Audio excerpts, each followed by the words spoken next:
ask.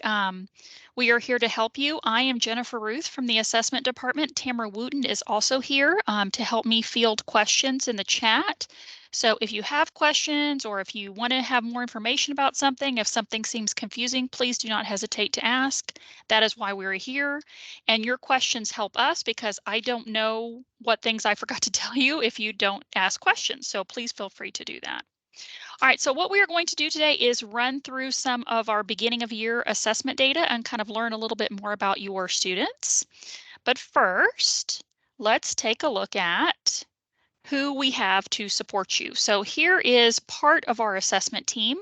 Our assessment department in Plano ISD is pretty large compared to most districts, but Mr. Spencer and Tamara and I, we are all here to help support those of you on the campuses. It is our role to help you understand the data and to interpret the data. So please feel free to contact us. We are happy to come out to your campuses and look at data with you, look at just your class, talk to your whole team about data. We are happy to do that. So please let us know if there's any way that we can help you with that. As we're looking at data today, here are some questions you might want to ask yourself. First of all, what do you already know about your students? Hopefully you've gotten a chance to kind of know your students as people and know what things they like, their personalities, kind of how they are as a learner. But today we're going to learn a little bit more about how they are academically and what we know about them academically. We're going to think about which students may struggle with the curriculum you're about to present. So kind of thinking ahead about the next unit, the next few weeks that are coming up, what kids may struggle with that so that we can do some pre-teaching, some front loading.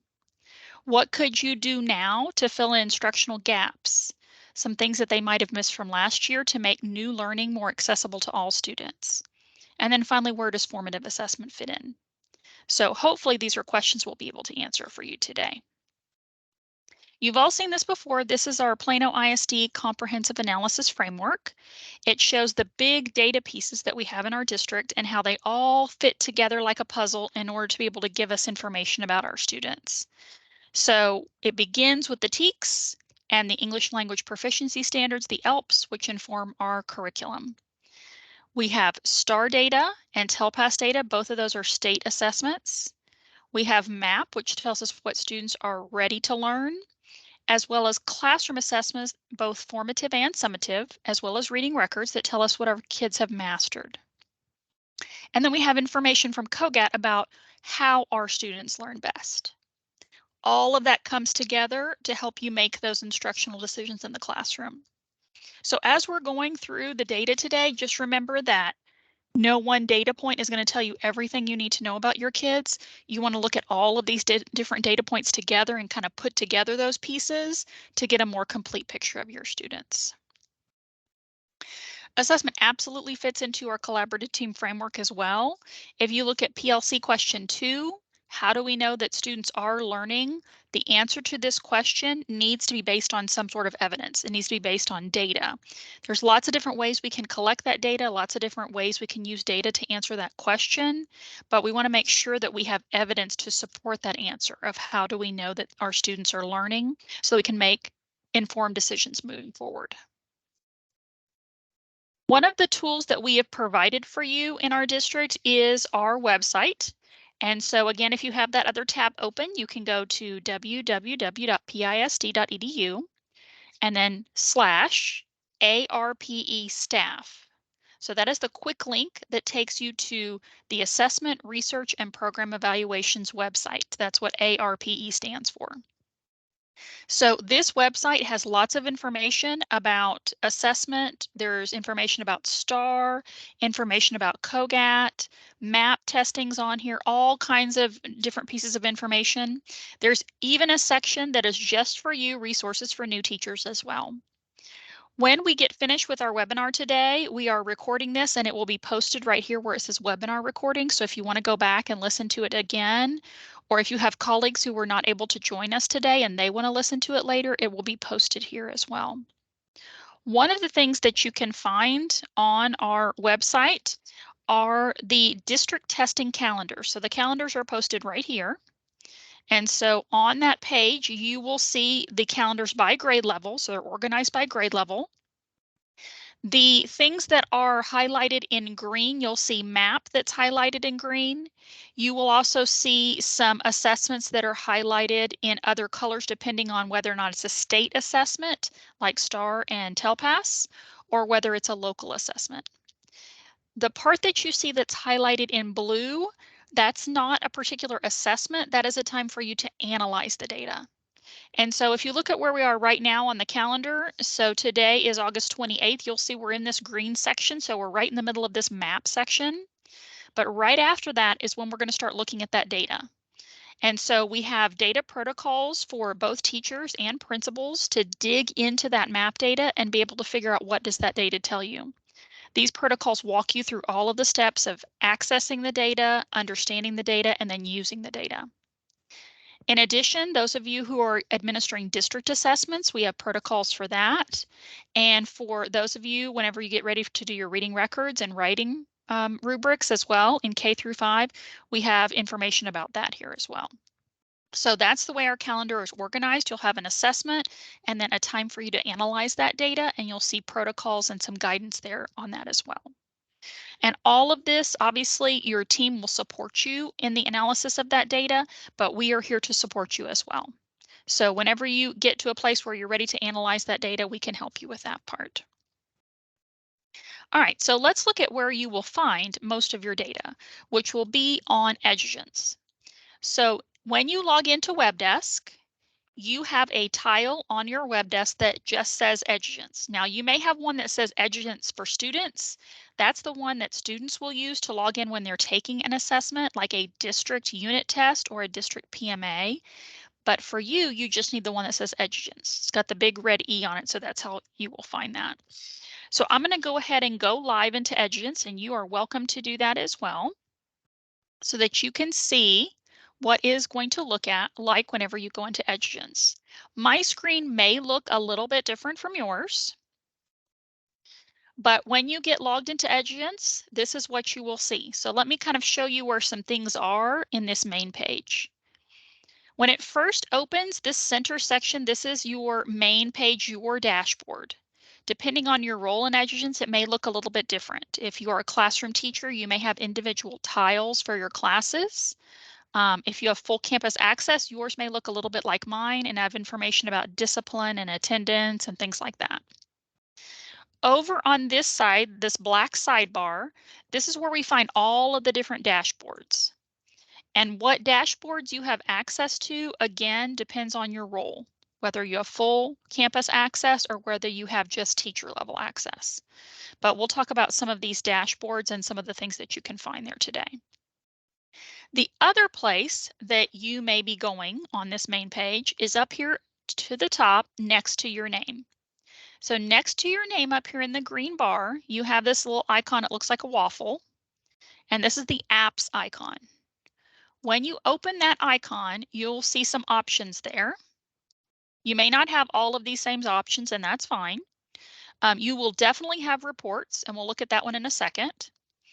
Assessments is for those of you that are in grade levels that will be administering a district assessment, either a unit test, which is in grades 3, 4, and 5, or a PMA, which is in grades 6 and up. So this is where you will go to assign those particular assessments. There is also a tab here for RTI, for response to intervention. And depending on your role, you may also have the GT module if you are a PACE teacher as well. But one of the options here that all of you will use at some point is this first option that says reports. So once you have clicked on that waffle, what I want you to do is go ahead and let's go to reports. Once you click on reports, you'll notice the center section of your page changes. And so yours should look pretty much like mine. You will have different headers for different kinds of assessments. So we have district assessments at the top. Again, these are unit tests in grades 3, 4, and 5, and your PMAs in grades 6 and up. You'll have a section for STAR EOC reports. You will have a section for TELPAS reports. Plano assessments, which we're going to come back to this in a minute. College readiness. Underneath that, you have TPRI and Tejas Lite. We don't use these assessments in our district anymore, but we used to, and so that's why this is still here, to be able to access old TPRI Tejas Lite data. Underneath that is the portfolio. Those of you working with grades K through 5 will need to access the portfolio, and that is here. Below that is dyslexia, and only those dyslexia coaches will need to access that particular reporting section. And then you'll come down to the bottom. These we don't really use the campus assessments, the 9-week grades. Usually administrators use the 9-week grade module, and campus assessments, we don't use that one very often. So really the ones you are going to be using are from portfolio on up. Okay. So right now, what we're going to do is we're going to go into student assessment history. That's the report I want you all to look at today. So under that header that says Plano Assessments, you see a purple box and an orange box. And you are going to click on the first option in the orange box, which says Student Assessment History. By the way, quick tip, if you ever get lost in Edgins and you're not quite sure where you are, up here in the top, if you click on that big red E, it takes you back to your home page. So, follow the yellow brick road home, you follow the big red E, it'll take you back home. The way Edgins functions is every time you open a new report, it will open in a new tab, which is nice. If you want to go back to where you were before, you can just click on the tab before. So I just opened up this report, so that is the reason why I have a new tab open up here at the top. If you have full campus access, then over here on the right, you'll have the option of seeing an entire grade level, or you can see just your class, those kids who are assigned to you in teams. If you're a classroom level teacher, then you'll just see that teacher level option here.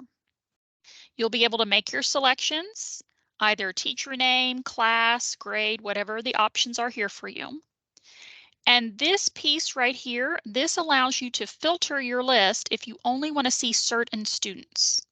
So let's say you want to see only the special ed kids who are enrolled to you. You can choose special ed and then it will filter the list and that's all you'll see are all the SPED kids that are rostered to you. Same thing for economic disadvantage, 504, etc. When you hover your mouse over these icons, it will define it for you so you know what those mean. You'll notice that ESL, bilingual, and DEN is denials. All of these are a subset of LEP kids. This section right here is for those kids who have exited ESL and are now being monitored. So that's what this stands for. M1 is monitored 1 year out. M2, M3, and 4, because we track our ESL kids up to 3 years out, up to 4 years out of being an ESL kid. Okay. So you can filter if you want to, make your selections there, and then to run the report, you just click on the green box with the white arrow. You'll see that is consistent throughout Edgins. Anytime you see that green box with the white arrow, that's where you're going to run the report. Okay. So those of you who have classroom level access, you'll notice in that class dropdown, you have a lot of different options there. It just depends on what you want to see. So for example, if you want to see all of your students that are in a linguistically modified course, you'll have the option to see all of the L classes. That's linguistically modified. If you want to see a particular class period that is linguistically modified, you see that little period in front. So this is my 8th period class of linguistically modified kids. Same thing for modified. Here are my M courses. I can see each class period separately, or I can see all kids that have that M modified course next to their name. And then here I can just see an entire class, all of first period, no matter how they're coded, all of first period. Again, it just depends on what you want to see. So you have lots of different options in that class dropdown. Tamara, do we have any questions? Does anyone have any questions, or is anybody stuck on a spot yet? No questions yet. Okay. All right, so once you've made your selections and you clicked on the little green arrow, what you will see is you will see this student assessment history report. Let me see if I can make this a little bit bigger. So you are going to see all of your students' names listed. And for each student, you are going to see 3 rows of data. So that's the reason why it looks like so much data on a page, is because you actually have 3 rows or 3 years of data. So the first row for each student, it says MR, which stands for most recent. And again, if you hover your mouse, it'll define it. So this is the most recent data. So these first few headers, that's STAR data. So that's the most recent STAR data, which would have been the spring of last year. The P is for prior year, so that's the year before, and then P1 is a year before that. So for most of your students, you should be able to see 3 years worth of assessment history here. Underneath the student's name, you'll see in an orange box ethnicity. And again, if you hover your mouse, it'll define it for you. T, by the way, stands for 2 or more races. That's the only one that may trip you up, is T stands for 2 or more races. And then some students will have some colored icons underneath their name. And those colored icons, again, if you hover your mouse, it will define it, tell you what special populations that student may belong to, whether it's economic disadvantage, whether it's bilingual, special ed, whatever special populations they may belong to, they're going to have a little colored icon there. Again, so you'll know who are your special ed kids, who are your 504 kids. You've got all of those kids listed for you. Now, if we look at STAR data, you have several columns here. Depending on the grade level of the student, this first column is either Reading Star, or if it's a student taking EOCs, it may be English 1. The second column is Math Star or Algebra 1, depending on if they're taking EOCs, Science Star or Biology 1. The scores that you see here, these are the STAR scale scores, and they are color coded so that you know what level of performance that particular student, what they scored at. So we have red, purple, blue, and green. Those are the 4 colors. So let's look at what those colors mean. For our State of Texas Assessment of Academic Readiness for STAR, we have 4 levels of performance. So did not meet, that is going to be the one that's in red. So students who have a red STAR score are inadequately prepared for the next grade level. That is TEA's definition of did not meet. The next level up from that is approaches. So approaches will be in purple. Students who are at approaches have some knowledge of grade level content. Now that is a passing standard. Approaches is passing. It is not a really high standard of passing. They've passed at a very low level, but that is considered a student who has passed STAR. But they still will need some additional support. The next level up from approaches is meets. Meets will be highlighted in blue. Students who are at the meets level have strong knowledge of grade level content. That's our goal for our students, is to get them to meets, to get them to that blue color. And then finally, masters, that is green. So students who are at the master's level will have their score highlighted in green. Now, there are other reports and EdGens that allow you to see more detailed results about STAR, to be able to see individual students, which questions they got right, which ones they missed, what particular areas they may have struggled with. There's an item analysis you can see for your entire class. If you're interested in finding out more about some of those specific STAR reports, contact one of us. Tamara or I will be happy to kind of walk you through that. But today we're just kind of going over the broad strokes of what you can see in EdGens in some of these reports. So in any of these columns, you can sort the column by just clicking on the header.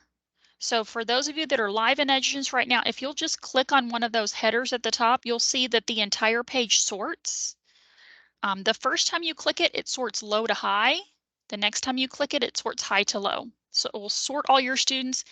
That may be an easier way of looking at the data rather than alphabetically by student name. So it will pull all the lowest scores to the top of the screen so you can see who are those kids in red, who are those kids in purple, and so on. So that's helpful for you to be able to see the data sorted that way. You can also export this report to Excel, and you can sort that way if you're more comfortable with Excel. The next set of columns going over, this is COGAT. So COGAT gives you several different kinds of scores. First, the P stands for profile, and that's a COGAT profile. We'll talk about that in a minute. And then you have a verbal score, a nonverbal score, and a quantitative score. So those are the 3 sections of COGAT. And then C stands for composite. So composite is like putting verbal, nonverbal, quantitative all together. All of these scores, the V, N, Q, and C, these are standard age scores. The average here is 100. So when you're looking at these standard age scores, just keep in mind that 100 is average, and that'll help you kind of interpret what you're seeing there. What COGAT tells us is COGAT is a cognitive abilities test, so it's not an achievement test. And this assessment is telling us not what things kids need to learn, it tells us how they learn best.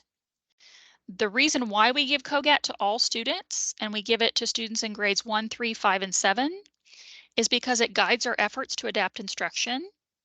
It provides a measurement of cognitive development. That's the reason why we use it for identifying students for the gifted program. But it also helps us to identify students who have a marked discrepancy from their observed achievement and their measured ability. It helps us to identify those kids who could be doing better academically than they are, who have, for some reason, a discrepancy between what they're able to do and what they're actually showing us in the classroom. And it is a very interesting piece of data to look at. So when you are ready to look at COGAT data, please invite us out to talk about it, because Tamara and I could both talk about COGAT for a really long time. It's very interesting, but you'll find out a lot about how your students learn by looking at their COGAT results. That COGAT profile that you will see in Edugence has two parts. The first part is a number from 1 to 9. And that gives you the student's overall cognitive ability. The second part of the COGAT profile is the pattern. And that pattern tells you how their verbal, nonverbal, quantitative, how they all relate to each other. So if I look at a bell curve, which COGAT is a standardized assessment, it conforms to a bell curve. If you have students who have a COGAT score where the first number is a 1, they're in STAY-9 1, that means they have a very low cognitive ability. That's where they're starting out. It doesn't mean that's an automatic SPED referral, it just means that's where they are right now. We expect this to grow and change. A student who has a 2 or a 3 in front of their COGAT profile, these students have a below average cognitive ability. Students that have a 4, 5, or 6 have an average cognitive ability. 7 and 8 are above average, and then 9 is very high. So if you are sorting those COGAT scores by their profile, if you're clicking on that P for profile to sort it, then you'll see those students who have a lower STAY-9, a lower cognitive ability kind of rise to the top. You'll see a big chunk of kids in the middle, 4s, 5s, and 6s who have average cognitive ability, and then your 7, 8s, and 9s will be towards the end. We don't have a lot of STAY-9 1 and 2 kids in the district, not very many, so you probably won't see too many of those kids on your list. So that first part of the COGAT profile, that's the STAY-9, that's their overall cognitive ability. The second half is the pattern. And this pattern tells you how their verbal, nonverbal, and quantitative, how they relate to each other. So if you have a student who has an A pattern, that means their verbal, their nonverbal, their quantitative are all about the same. So all scores are roughly at the same level. A student who's a pattern B has one score that's above the others or below. And it'll always tell you out to the side, is this a V plus, a verbal strength, an N minus, a nonverbal weakness? A student who's a pattern C has two scores that show a relative strength and a weakness. So they have a contrast. That's what the C comes from. So they have a high score and a low score, and the third one's kind of somewhere in the middle. And then pattern E is when you have one score that is extremely different from the others. Now remember, the average COGAT score is 100. And so 24 points is huge, but that is what is defined as an extreme difference, is 24 points or more different. Okay. And then, like I said, you will see the N and the V and the Q out to the side that will tell you if it's a plus or minus strength or weakness. So when we go back to what we see in Edugence and you see this profile, that's where that comes from. It is putting together the information from all of this, from the V and the N and the Q, in order to give you kind of an overall profile of that student. You will notice that these scores are highlighted in blue. So that blue means that it's a link, and it actually goes to the Riverside Publishing website, which will give you a full narrative for that student, what kind of learner they are based on their COGAT profile.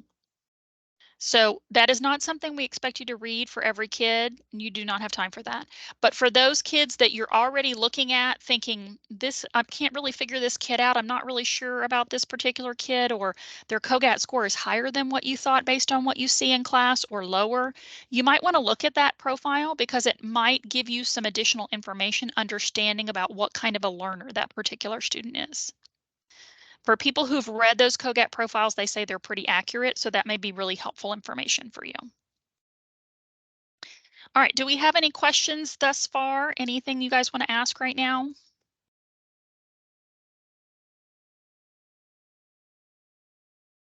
Anybody brave enough to say it out loud?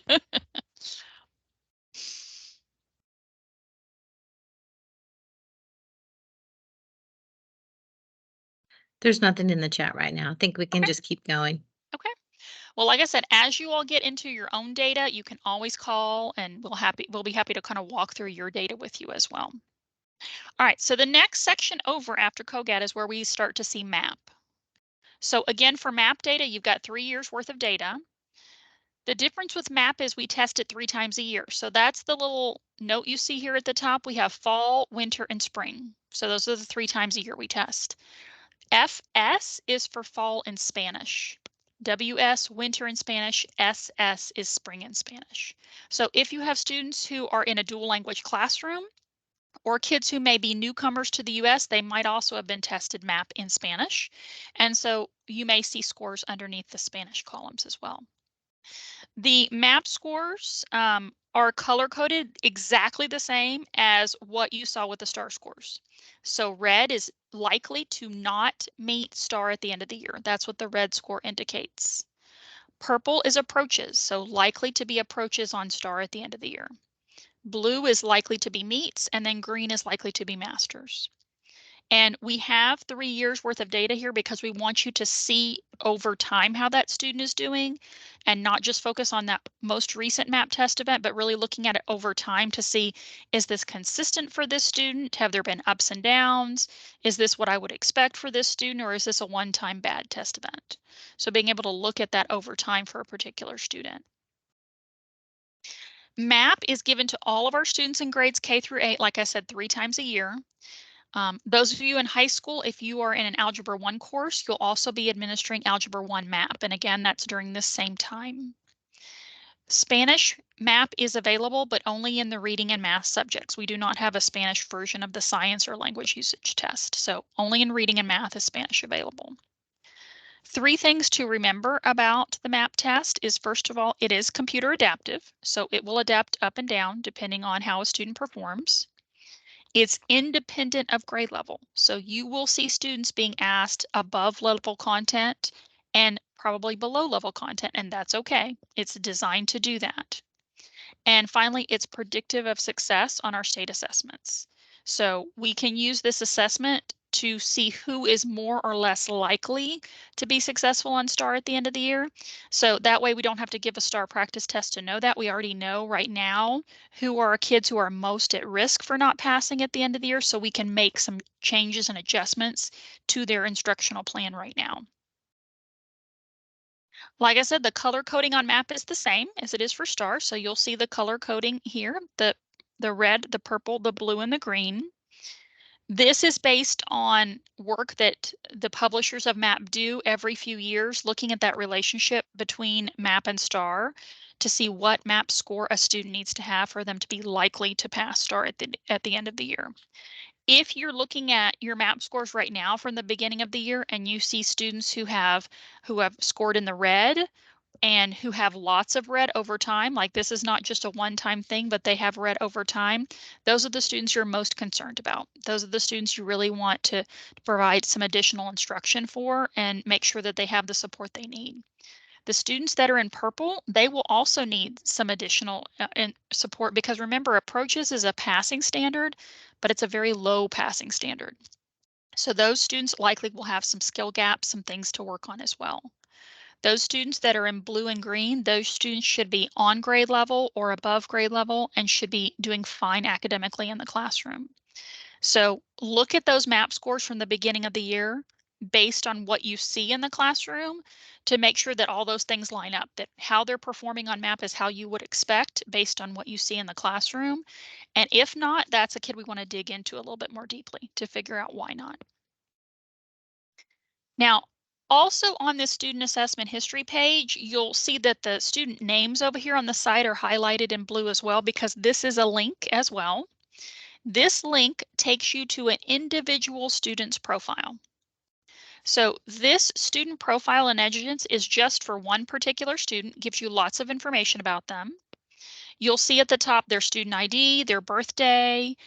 You will see their TEA parent portal code. So if a parent ever asks you for that, that's at the top too. You'll see what special populations they may belong to. All of that information is there. The dashboard just kind of has a summary of some data. You might see some COGAT, some STAR. If it's a TELPAS student, you'll see that as well, some attendance information. And then each of these boxes at the top of the student's profile gives you additional information about specific topics. Students may not have something in every single one of those, and that's okay, but they will have some in many of these categories. So for example, the STAR obviously stands for STAR. So this is where you will find STAR test data for that student, every STAR test event they have taken. So this student has third grade math and third grade reading and fourth grade math and fourth grade reading. You can see what level they performed at, their scale score, their raw score, which is how many items they got right, the percent correct, what percentile rank that puts them in, what language they took the test in, and then what percent they got correct in each of the reporting categories on STAR. STAR is divided into reporting categories that mirror the groups of TEKS that kind of go together. So that is a group of TEKS that were tested all in the same way. And so you'll see how they performed in each of those different reporting categories, which will tell you some relative strengths and weaknesses of a particular student and help guide what additional instruction they may need. The next little tile over for students is a clipboard icon. This shows district assessments, and this includes both MAP and COGAT. So the visual that you see here, this is what are known as the probability ranges. So the probability ranges look at MAP and what is the probability or likelihood they will be successful on STAR based on those MAP results. So you'll see in pink, any student's MAP score that falls into the pink are likely to perform at did not meet on STAR at the end of the year. Purple is likely to perform at approaches. Blue is likely to perform at meets, and green at masters. On these graphs, you will see every MAP score that student has taken from kindergarten all the way up to wherever they are now for each of the 4 possible MAP subjects. You'll see reading, math, science, and language usage as well. This graphic from the student profile is what you'll be talking to parents about when you have parent conferences. This is how we explain MAP to parents in our district. The reason why is because this whole student profile that we're looking at right now, this is what parents can access at home. So when parents are at home and they want to see how their student is doing, they go into Parent Portal, and this is one of the things that they can access. So we want to talk with parents at conference time using the same visuals that they can access from home independently, so that way they understand how to read it. So this is what parents will see from home, and this is what you will look at when you are conferencing with parents. The blue dots indicate every test event that student has taken. And again, this is for an individual student, so you can see how they've grown over time and where their progress is over time. The next little icon over, you will see this for students in grades 3 and up. This little house building icon is for district assessments. And so this is unit tests in grades 3, 4, and 5, and progress monitoring or PMA assessments in grades 6 and up. So this will summarize for you what percent correct they got for each of those assessments and how they did in each of the individual reporting categories for that particular assessment. And again, you'll see all subjects there. All right, so that student profile gives you a lot of information about one particular student. Now, since we're in the middle of map testing right now, I also want to show you another really valuable report that will help you understand your map results and what those map results mean about the students that are in your class and what they need instructionally. So we already have been right here to student assessment history under Plano Assessments and Educations. If you go back a tab, remember at the top of your screen, if you just navigate back a tab, you're going to get back to the same spot and you're going to be able to choose class by writ. So class by writ is the very last option under the purple box. Class by writ, when you open it, you'll have the same options that we saw before, being able to search by grade level or by class, or for your individual classes. You'll be able to switch subjects in the top right. It defaults to reading and showing you map reading results. Most of you should have finished math as well, so you have reading and math map to look at. So those will be in the top right, and you can toggle back and forth between the different subjects. And then when you click that green button with the white arrow to run the report, this is what you will see for your class. Every student will appear in each of the strands. So over on the side, we have the 4 goal strands. And this is math, so these align to math. And then at the top, we have some ranges. So these are ranges of map scores. We call these RIT ranges. Out to the side of each student's name is their overall map score. But the student is placed in this strand depending on how he performed in this particular strand. So for example, the student I'm looking at right here, Ratliff, has a 208 overall on map. But in the area of numerical representations, he's sitting at 191 to 200. That is because his overall score is a little bit higher than where he sat in numerical representations. He did a little bit lower on that strand. So that tells me right away that he has a relative weakness in this particular strand of numerical representations. So if I wanted to work with him on something or fill in some gaps, I would focus on numerical representations because that placement is lower than his overall map score. Now, this first view is very helpful when grouping students. So as you are trying to group students for different learning activities in your classroom, and you want to group students by how they performed on a particular strand, this is a great way to do that grouping because it's already done for you. You can export this to Excel or print it, whatever you need to do in order to be able to see those groups of students. To dig down further to see what specific things these students need, if you'll hover your mouse over any one of these little cells, so just hover your mouse over, you'll notice that it turns yellow. All of the students that are in the same cell are ready to learn the same content based on their performance on map. So if I hover my mouse over this cell, the 211 to 220, and I click on it, it's going to take me to this page. So again, hover your mouse till you see the yellow and then click on it. And what it's going to show you is learning statements from the map test that these students got about half right and half wrong. So therefore, this represents content they are ready to learn, not what they've mastered, but what they're ready to learn. Over on the other side, we see the grade level TEKS that correspond to that. So everything that's on this page for this group of students is what these kids are ready for in instruction. Now, we're not just going to start at the top and teach down the list. We're going to look at what is here that these kids are ready for in instruction and compare that to where are we in the curriculum? Where are we in our next unit? What's coming up in our next unit? What do we know about these students? What do we know about what comes next that we need to be teaching? And also, what do we know about our essential standards? Not all standards are equal. So looking at the standards that they're ready for, which of these are the most essential standards according to our curriculum?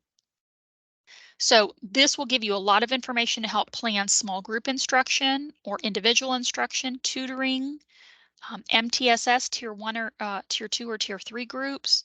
Lots of ways that you could use this information. You can also use it for goal setting with students. Over on the right-hand side, you do have 4 arrows here that allow you to do some navigating. So everything that you see here is aligned to the grade level that student is enrolled in. But you do have the capability of going down a grade or going down multiple grades if necessary. to see what is the content on lower grade levels that this student may also not have mastered that we need to kind of shore up a little bit. So you can navigate down a grade level or a couple if you need to be able to see where are some gaps from a previous grade level that I need to fill. You can also navigate left and right with these little blue arrows, and that will allow you to keep moving up RIT ranges as you go. We have a whole training just on this report of class by RIT and how to use this data. So if that's something that you're interested in, you want more information about how to use that, we would be happy to help you with that. But we have an entire training just on this one piece and how to use this data. For right now, are there any questions about those pieces, looking at MAP and looking at how to use that data?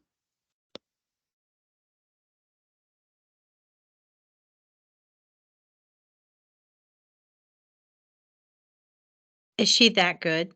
Yes, I am that good. No, There's nothing in the chat right now. I'm just giving you broad strokes, and I know that it's like big general information, but hopefully it'll give you a little bit of idea of what you're looking at, and then we can get more specific whenever we look at your particular class. All right, portfolio. I think most everybody that is with us today is elementary. So in EduGence, you will have a portfolio. In K through 2 in our district, the portfolio takes the place of report cards because we don't do grades in K through 2 in Plano. So the K through 2 portfolio has a lot of components. There's a literacy page, there's a math page, there's science and social studies.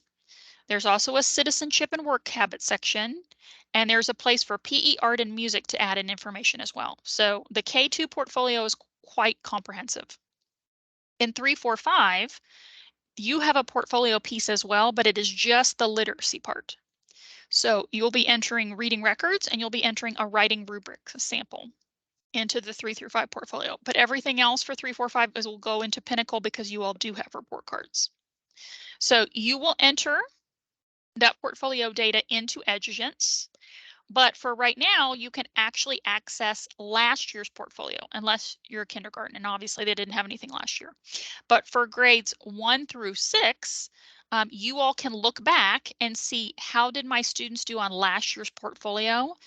This can be particularly helpful when we're looking at reading records and you want to know what was their reading level at the end of last year.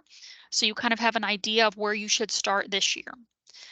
When you go into the portfolio in EduGence, the way that you get to last year's data is you have to pick the correct year, enrolled grade, and test grade. So here's another little thing about EduGence you need to know.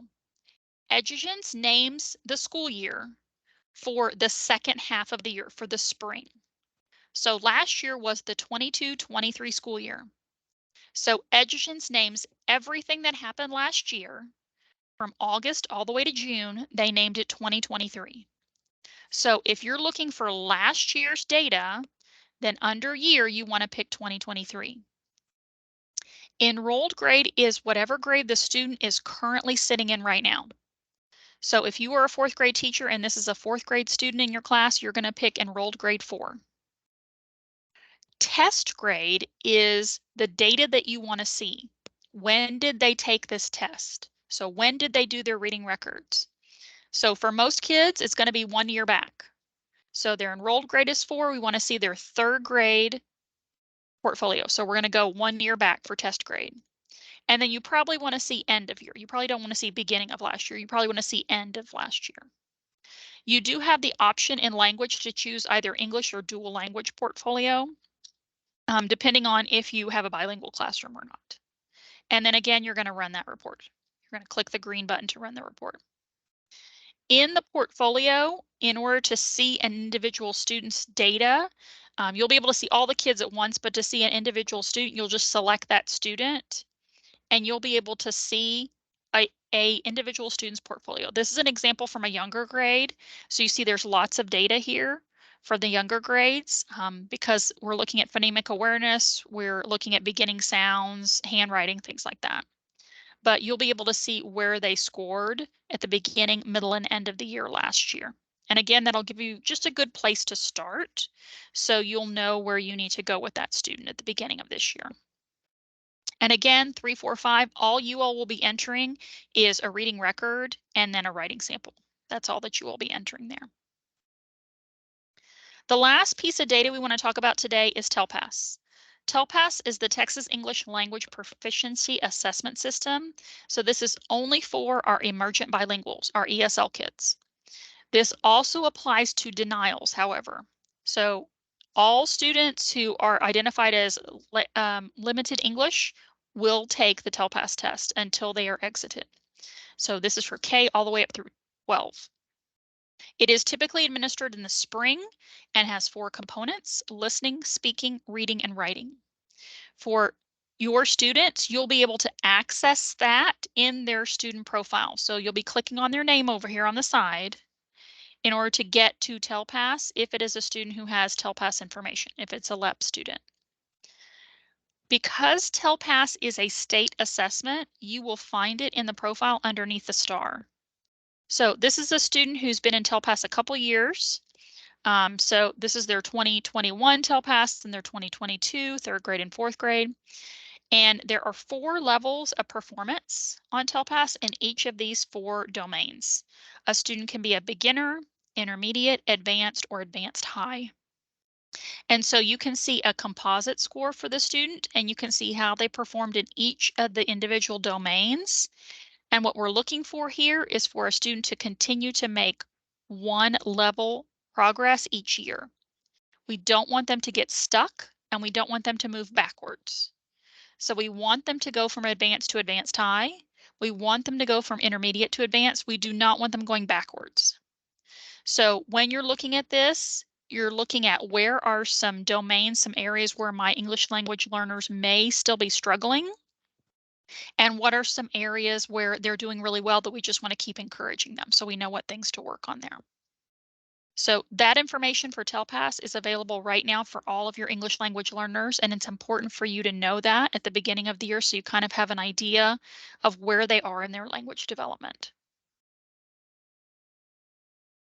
All right, so we went through mostly student assessment history today. We took a couple little sidetracks, but you have a lot of information that you have right now about your students and how they are in class, how they are as learners, and this will give you more information about their ability and their achievement. But you have lots of places you can go to get additional help when you're looking at this data and understanding that data. Remember that we are here for you as well in the Assessment Research and Program Evaluation Department. We are happy to come out and help you and look at your data with you. Sometimes it's easier just to talk it out so that you can really understand your students and where they are and what that data is telling you. There's lots of ways to reach out to us as well. We talked about the Edugents tile, but also on WebDesk, there is a tile for PowerSchool where you can sign up for webinars, lab sessions, self-paced courses, where you can go in just like you did to sign up for today's webinar. You can take a self-paced course on MAP or COGAT, on Edugents, on those district assessments, and you can earn some professional learning credit by doing that on your own time. We do have a podcast that you're welcome to follow. I learned today we have 20 whole followers, 20. But we also have a Google Classroom as well that you can join. That Google Classroom will send you reminders when we have data in, and it will send you the protocols that you can use to evaluate that data, to analyze that data. So please feel free to join that Google Classroom as well. All right, so questions, you can always ask questions or email me. Right now, make sure that you do send me an email so that you can get credit for your attendance today. I want to make sure that you all get your professional learning credit for today. So just send me a quick email at jennifer.ruth@pisd.edu just to make sure that I can put your name down for attendance and that you get credit for attending today. And I will send that into PowerSchool for you. Are there any questions that we can answer for you right now? Anything that we can help you all with right now?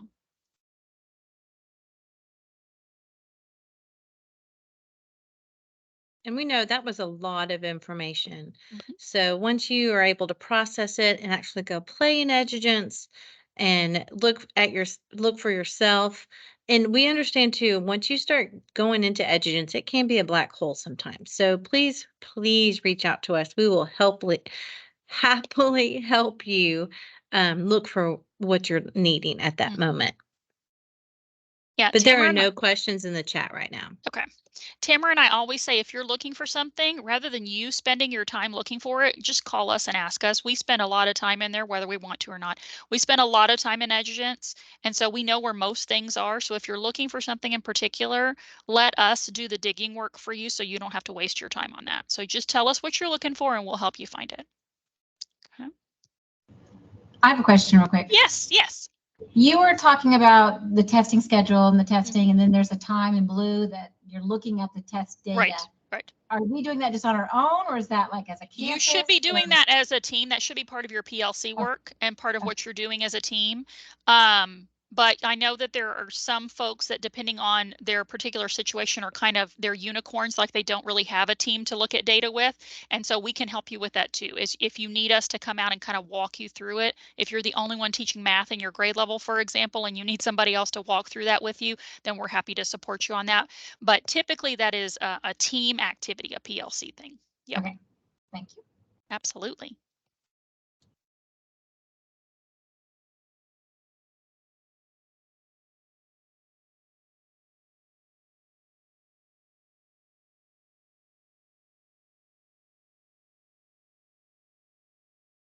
All righty. If there's no further questions, I'm going to go ahead and sign off. But please make sure you do send me an email so that you get credit for today. We did record this presentation, and so as soon as we get the recording back from Teams, we will put that on our website, and so you'll be able to go back and see that later. And just let us know how we can help you, because we're happy to help. Thank you all very much for joining us today.